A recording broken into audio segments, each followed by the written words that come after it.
Good morning. AI, and more AI. Job layoffs are accelerating across the country. People are going without work. The job market isn't what they're saying it is. And this video is going to shed light on that. Tech industry continues to slash jobs as companies look to tighten spending and invest more in artificial intelligence. Snap says it's laying off 10% of its workforce, while companies like Okta and DocuSign are each laying off around 400 employees. For more on this is Sarah Needleman. She's a reporter at the Wall Street Journal. So on one hand, Sarah, you've got the economy, the market doing exceedingly well. Companies are doing well themselves. So people are wondering why, if the company is profitable and making money and reporting high earnings, are they laying people off? Well, there are a myriad of factors behind the layoffs, which have been pretty brutal. But AI is definitely part of it. Companies are bracing for more automation, and so they won't need as many workers necessarily. So here's what's not being stated here. During 2020, a lot of companies overhired a lot of employees. I know the recruiting campaign was pretty aggressive back in 2020 to find workers. A lot of workers had the power to really hold employers over the barrel for raises, promotions, salaries. And what's happening is that that table is turning into the employer's favor. So it's no longer an employee's market where they can hold, companies ransom for these types of compensation packages.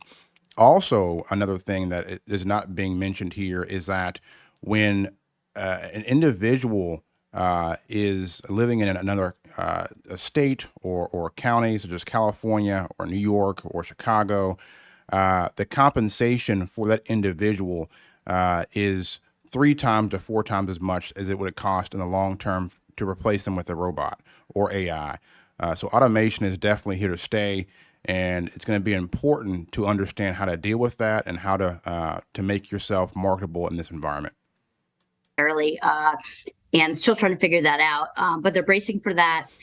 They're also dealing with higher interest rates and borrowing expenses, or making it harder to borrow cash. And then there's still some employers that are dealing with the they overhired during the pandemic, and they're still trying to figure that out.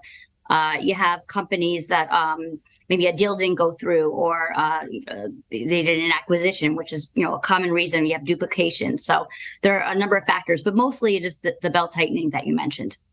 So sometimes when we have a conversation about the tech industry, we use this that overarching category, but really we're talking about businesses that provide different types of services. That's true. We throw Amazon in there, Snap's in there, but they're different beasts. Yep. And so when the 3 that you listed off, Snap, DocuSign, and Okta, I thought, well, they're really different. And I thought DocuSign and Okta, I could see AI taking a lot of jobs. It already feels like it's AI. It is basically, Okta, totally. Right? It's like offering us an AI service. You could see, behind the scenes AI.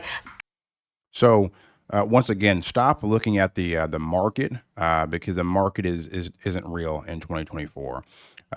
There are several of my colleagues and friends of mine that have been laid off from high-paying jobs, 6-figure jobs.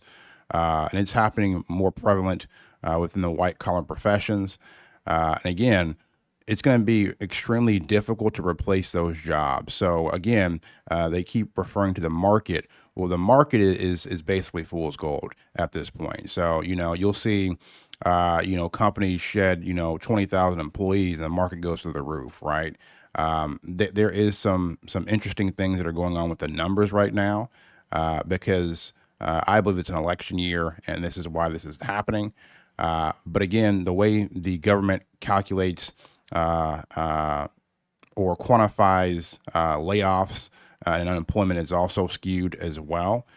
So again, if you have friends or family members that are being laid off or their hours are being cut back, I would use that as a bellwether to determine, what the market actually is instead of looking at the stock market.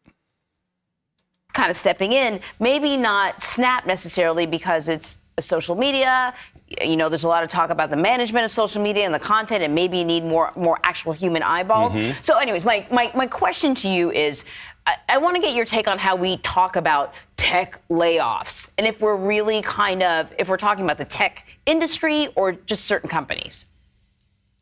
I do think we are talking more broadly about the tech industry, and the AI is a major driver of these layoffs.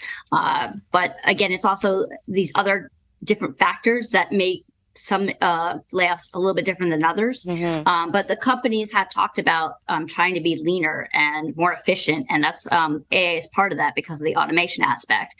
So it's not exactly one reason across the board, but collectively, we're seeing this general movement toward more efficiency, and also, the stock prices.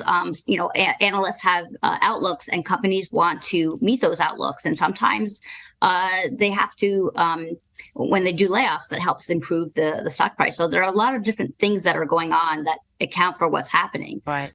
So when they're referring to tech layoffs, really what they're talking about here is the individuals that generally aren't engineers or developers or coders within that tech. While some of those employees may be affected by the layoffs, generally what it's looking at is are the non-technical roles within a tech firm. So you have your HR, you have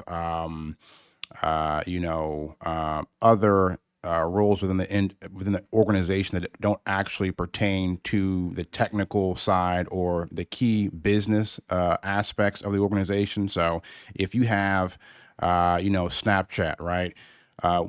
The company can survive with its engineers, its developers, its coders, but it may not be, critical for the HR assistant to be there, or another administrative assistant, or a cultural and diversity employee to be there. That may not be essential for the company to survive through a tough time. So this is what they're referring to as refers to or relates to tech layoffs. But the general picture is this tightening of the belt. Take us through the decisions that tech companies made during the pandemic. Were they growing too fast? Were they adding too quickly? Yeah, a lot of them admitted that they've overhired. They took on some of these moonshot projects that now we're saying didn't work out. And so they're letting go some of those people and moving on from those projects and just being leaner. And, those were really boom times for some of these companies. People are spending so much time online at home, and they needed the staff at the time, but things have changed. And so businesses are adjusting. All right, Sarah, thank you very much. Yeah, and so moonshot projects are projects that companies may adopt in hopes of creating more business or revenue down the line, but is not immediately profitable. So, if you work at Facebook, you may take on a project, or the company may choose to fund a project that is pertaining to, donating chickens to a zoo or something like that. Generally, these projects are outside of the scope of what the business entity would normally do, and it really doesn't pertain to the actual core of the business. So a lot of these organizations or tech firms invested heavily in these types of projects, but again, they didn't provide or offer any return. But again, thank you all for tuning in.